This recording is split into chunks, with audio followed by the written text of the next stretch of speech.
Most people do not see the world directly. They see through memory. A memory is activated. A desire appears. A fear appears. A goal appears. The eyes turn upward into thought. The mind searches old patterns, old stories, old labels. This is good. That is bad. This is friend. That is enemy. A character becomes active. The achiever, the victim, the hero, the judge, the seeker. The person becomes the character, and through that character, the world is seen, not as it is, but as memory allows it to appear. Nothing. No ideas. Useless, empty brain. I got nothing. I'm done. I'm never getting in. Hey, I'm not giving up on you. The perception is coarse, like a fairy tale made from a few selected pieces of reality. The mind takes a few bricks from existence and builds an entire story. The rest disappears. No rest is found there. Because the character must continue. It must reach somewhere. The character has already narrated a destination. The movement never ends. But there is another direction. Instead of moving deeper into the unverified mental constructions, attention begins to observe.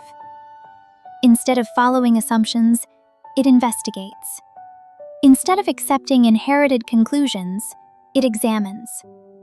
Instead of living through narratives, it looks directly. Attention begins to observe. Observation becomes understanding. Understanding becomes insight. Insight reorganizes memory itself. The eyes turn downward, toward what is actually present, toward direct seeing, not toward imagination, but toward existence. As understanding deepens, the boundaries of the character begin to soften. Compassion appears naturally. Compassion is the all-seeing eye, undivided by hero or villain, saint or thief. Seeing the whole movement, seeing all, rejecting none, sustaining a whole, not as an effort, but because the same elements are seen everywhere. The thief contains them. The teacher contains them. The child contains them. The warrior contains them. The saint contains them. The criminal contains them. The same bricks, assembled differently. He sees the forces that give rise to every action. He sees how one condition leads to another, how causes become effects, and how effects become causes again. The same forces, expressed differently. The same existence, taking countless forms. The Buddha's eyes symbolize this seeing. Nothing is rejected. Nothing is clung to. Nothing is denied. Everything is understood. Not because every action is acceptable, but because the conditions that produced every action are seen clearly. The entire chain is visible. The causes, the effects, the suffering, the ignorance, the wisdom, the possibility of transformation. A person does not usually act from a direct intention to create suffering. Rather, attention becomes narrow. Some aspects of reality are remembered, while others are forgotten. For example, the thief remembers the good of feeding his family. He forgets the good of the person being stolen from. The warrior remembers protection. He forgets the suffering caused by violence. The businessman remembers growth. He forgets the people harmed by a decision. The problem is not necessarily the presence of a bad essence inside the person. The problem is incomplete seeing. One good is remembered, another good is forgotten. Action then emerges from a partial picture. In this framing, wisdom is not the replacement of evil with good. Wisdom is the expansion of perception until more of reality is included. A narrow mind says, "This is the only thing that matters." A wider mind says, "This matters and that also matters." A Buddha-like perception would be the extreme limit of this process, not seeing only one side, one person, one desire, one fear, one virtue, but seeing the entire field of causes, effects, needs, sufferings, and possibilities simultaneously. Then action becomes naturally less harmful because fewer parts of reality are excluded. Expressed as a principle, error arises when a mind remembers one good and forgets another. Harm is often the shadow cast by incomplete remembrance. Wisdom is the recovery of what was left out. In ordinary perception, one character looks at another character. In awakened perception, existence looks at itself. The simultaneous presence of all characters is seen, and therefore, attachment to any single character dissolves. Seeing all forces, he ceases to be a force among forces. He becomes the field that contains them all. Beyond hero, beyond villain, beyond sage. The all-encompassing force of existence itself. Labels become unnecessary. Before the label, there is direct experience. Before the concept, there is reality.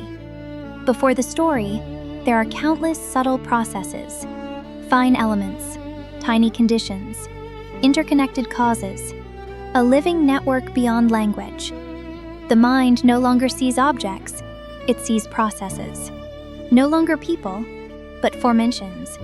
No longer identities, but conditions arising and passing. And with this seeing, a profound rest appears. Not the rest of sleep, not the rest of escape, but the rest of compassion. The rest appears because awareness is no longer the moving paintbrush. It is the still canvas. The hero moves across it. The villain moves across it. The sage moves across it. Worlds are painted upon it. Stories arise and fade upon it. Yet the canvas remains untouched. Still, open, unconfined, no longer carried away by a single stroke. Awareness contains the entire painting, every force. Compassion is not kindness added to a character. Compassion is the vision of the canvas. Seeing every force, every condition, every brick of existence, seeing all bricks, awareness no longer stands with a particular arrangement of bricks. Seeing all forces, it no longer stands with a particular force. It becomes vast enough to contain them all. This vastness is compassion. This vastness is rest. This vastness is the smile of the Buddha. Look closely at the face.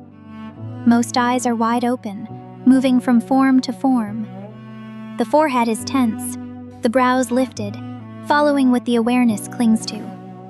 One eye rests on gain, another on loss, one on praise, another on blame. Attention becomes occupied by what it holds. The gaze carries the weight of what it tries to maintain. A face reveals what it sustains. But the Buddha's eyes are slightly open. Nothing is being chased. Nothing is being pushed away. The forehead is completely relaxed. No effort to hold the world in a particular shape. In that gaze is the seeing of arising and passing, of formation and dissolution, of what comes to be and what ceases.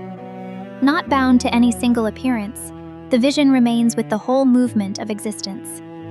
The changing and the unchanging, the building and the breaking. And from that complete seeing comes a smile that does not depend on what appears or disappears.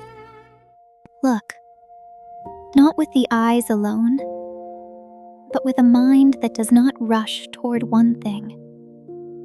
The moment one desire becomes brighter than everything else, the rest of reality begins to disappear.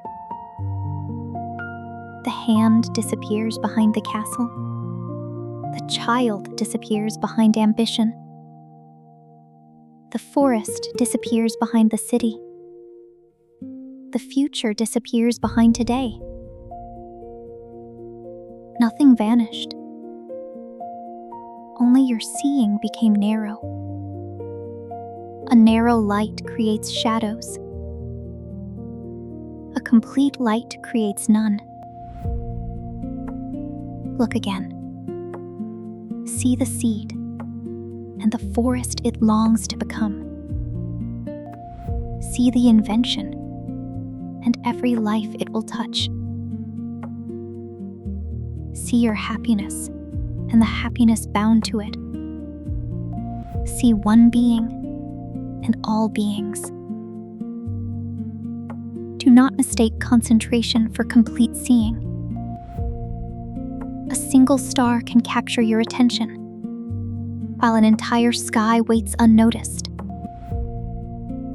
The world is not asking you to abandon action. It is asking you to stop acting from partial vision. When the whole is seen, compassion is no longer a rule. It is as natural as breathing.